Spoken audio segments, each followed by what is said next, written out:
নমস্কার বন্ধুরা, টুম্পা কিচেনে স্বাগতম।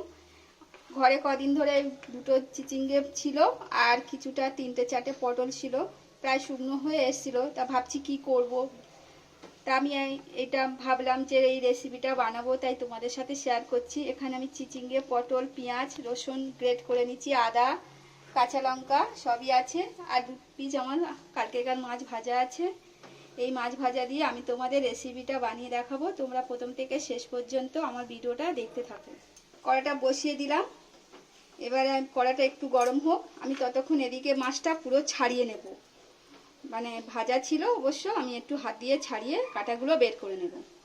কড়াটা আমার গরম হয়ে গেছে, এবার এদিকে আমি মাছটা দেখো কাঁটাটা বের করে নিয়েছি, সব ছাড়িয়ে পরিষ্কার করে নিয়েছি।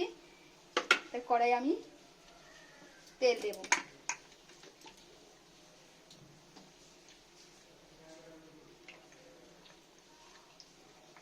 তেলটা আমার গরম হয়ে গেছে, এখানে যে পটলটা আমি কেটে রেখেছিলাম পটলটা দিয়ে দিচ্ছি।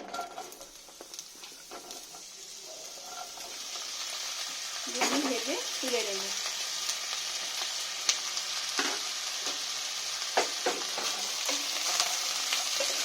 লাল লাল করে একটু ভেজে নেব ভালো করে।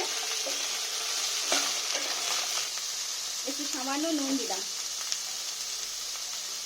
আর একটা কাঁচা লঙ্কা দিয়ে দিলাম, দিয়ে একটু ভালো করে ভেজে নেব লাল লাল করে। একটু চাপা দিই 5 মিনিট হয়ে গেছে, ঢাকনাটা খুললাম। লাল লাল করে আমার একদম ভাজা হয়ে গেছে।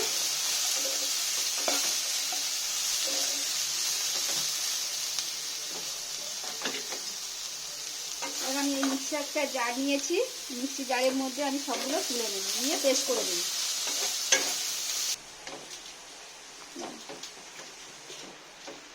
দেখুন বন্ধুরা, আমি মিক্সিতে পেস্ট করে নিয়ে এসেছি।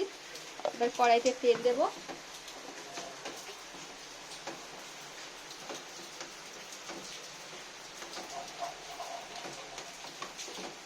কালো জিরে দিলাম অল্প করে, একটা শুকনো লঙ্কা দিলাম হাত দিয়ে কেটে।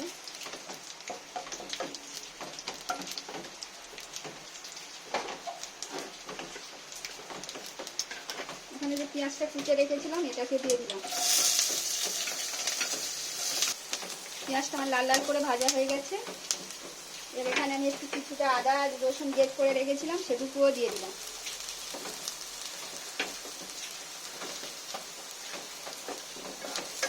ভালো করে আমি নেড়ে নেবো যাতে আদা রসুনের গন্ধটা যেন না থাকে।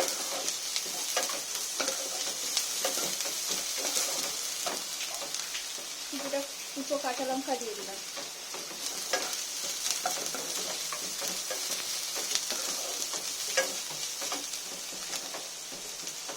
একটু সামান্য নুন দিয়েছিলাম ভাজার সময় পটল আর চিচিঙ্গে, আরও 1 চামচের মতো দিলাম। 1 চামচের একটু বেশি দিলাম। নুনের স্বাদটা আপনাদের মতো বুঝে দেবে।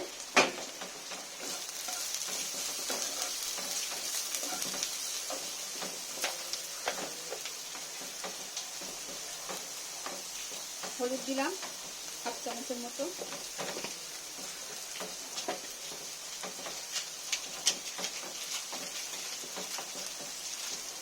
একটু গুঁড়ো লঙ্কা দিলাম।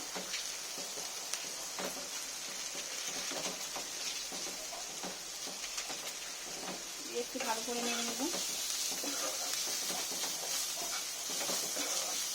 এখানে যে মাছটা আমি ছাড়িয়ে রেখেছিলাম কাঁটা ছাড়িয়ে, সেটাকে আমি দিয়ে দিলাম।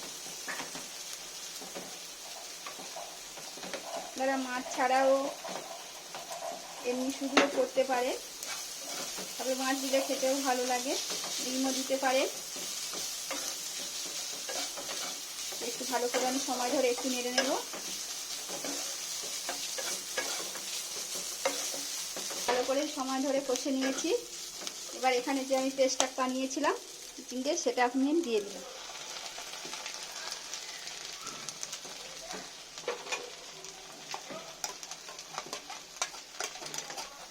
সবটা দিয়ে দিয়ে এবারে ভালো করে এই মশলার সাথে আমি ভালো করে একটু নেড়ে নেব অনেকক্ষণ ধরে,